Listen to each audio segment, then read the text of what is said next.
Item SCP-001. Object Class Embla. Containment Procedures. SCP-001 is contained on the grounds of Site 0 in upstate. A fence has been constructed around the perimeter of SCP-001's observed effects.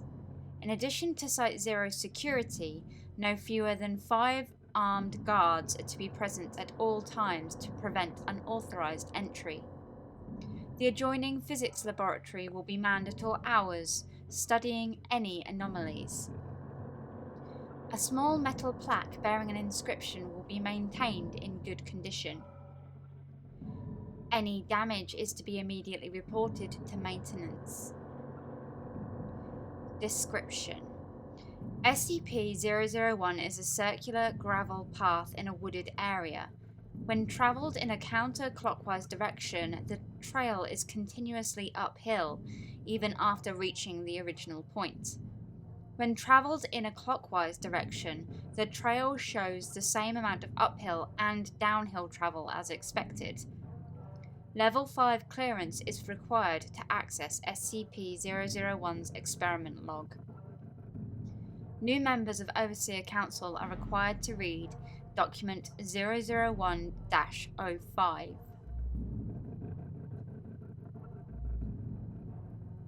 Document 001-05. If you're reading this, then congratulations, one of us has died. Something killed one of us, a monster, perhaps a rival from the GOC, or maybe we just got a little close to the flame, like Aaron. Not old age, of course. We took care of that, didn't we? Anyway, one of the old guard is gone. Maybe Jason, maybe Agnes, maybe me. Hell, I'd be surprised if I wasn't the next one to die. I was always the most expendable. I'm going to write this to you as though you were a human being. It will be the last time anyone extends you the courtesy, so I hope you appreciate it. Whoever you are, whatever you did before, you must have been high-ranking when you were pulled into this. You must have noticed the discrepancies, the inconsistencies. I don't know how much you've been told already, or how much you've pieced together. The crux of the matter is this: the retrievals and recoveries of SCP objects are staged, or made up whole cloth. We have never discovered an SCP in the entire history of the Foundation. I should start from the beginning. Let me tell you a story. Aaron Siegel was a physicist studying at Cornell in 1891. He was truly a gifted individual, and had his life taken a different path, I believe that his name would be there with Edison, Einstein, and Hawking's. Or, well, after all, I knew him very well. He was, and may still be, my brother. He was also an avid amateur naturalist, and enjoyed hiking through the woods. One day, while visiting our family home in Essex County, he came across a gravel path, and decided to follow it for a time, and noticed that it kept climbing uphill far longer than it should have. It should have taken him above the nearby hills. Instead, he found himself back where he'd started, without a foot of downwards travel. Another man would have assumed his senses were faulty and left. Aaron, however, was a stubborn man. He investigated further. He found the path did not conform to the pure geometry of the Euclid. Like Sesheri before him, he had found something abhorrent to the nature of straight lines. He studied it.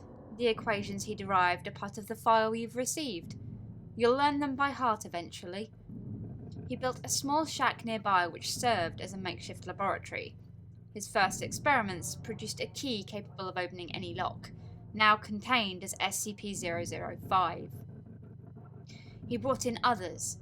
As his brother, I was one of the first he contacted. I was a medical student at Harvard at the time. I initially thought he was mad, but when he showed me the path, the key, I had to learn more. There were others with us, other friends and colleagues. Most of them are gone now, but we were the core. We created the Foundation from around ourselves. In the beginning, it was just about the discovery, about finding the things we could do. We had such high hopes, such plans. We were going to change the world. We were going to save it from itself. We could feed the hungry, shelter the homeless, heal the sick and dying. Thomas Carter found us money. We were none of us poor, but we rather ran through our fortunes quickly. Thomas used his connections on Wall Street and in Washington to fund us. He showed them the least of what we could do and promised heaven against the threat of hell. Agnes Peterson, my brother's fiancée, was the administrator. We knew nothing of how to run an organisation.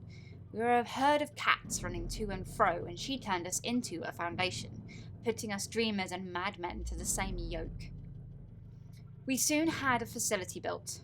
We were still so secretive. As much as we wanted to shout from the rooftops what we had found, we were frightened too that it would be taken from us. We told ourselves it was just for the interim until we were sure of our footing. We'd show them eventually.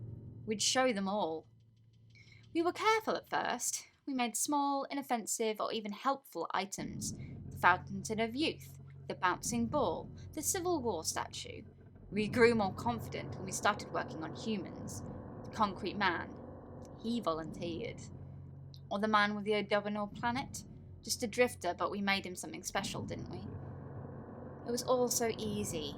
Perhaps it seems absurd to get so many things from that one little break in reality, but it all flowed, one discovery to the next.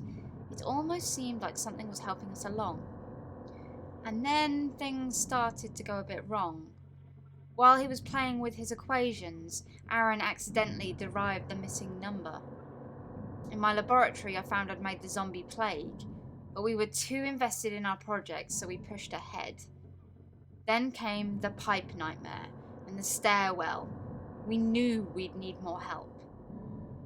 Thomas showed what we'd done to the military, told them we'd found these things, discovered them. We made up names like Prometheus Labs and the Chaos Insurgency. They gave us funding, personnel. We built up and expanded outward. We repeated the cell in other countries. Some listened, some didn't. Enough did.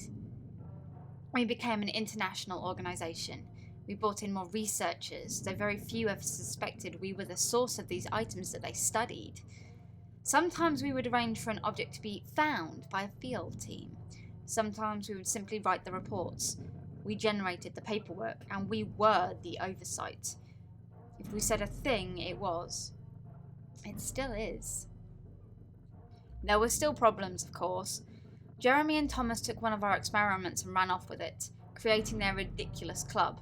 One of our researchers grew mad and started worshipping machines, escaping with enough knowledge to be dangerous. We still deal with the fallout of these splinter groups. So we contained them. We handled them. We couldn't stop. Surely you can see that. Rather than more cautious, we grew bolder. I cut a little boy up and turned him into the flesh that hates. There were reasons. There were always reasons. 231. We created her and her sisters. We took them from orphanages and arranged for what followed. And it was no accident. We knew what we were doing. There was a reason for it once, but I'll be damned if I can remember it now. None of us do, except maybe my brother, whatever he is now. We keep moving forward, even after Abel, after the Blood Pond, after that damnable reptile, we still move forward with our work. What else can we do? Our only hope to survive the events we've set in motion is to understand better, to learn more. We're on the back of a terrible beast, and if we try to jump off now, we'll be crushed underneath. But that's not what frightens me, and it isn't what should frighten you. We've maintained our foothold for over 100 years. The things I really worry about are the anomalies that we didn't create. No, I was telling you the truth the first time. We didn't discover any of them. But some of them, they aren't our work. They just were one day. They were in containment, and they'd always been in containment. Don't you see? We're not in control anymore. We never were.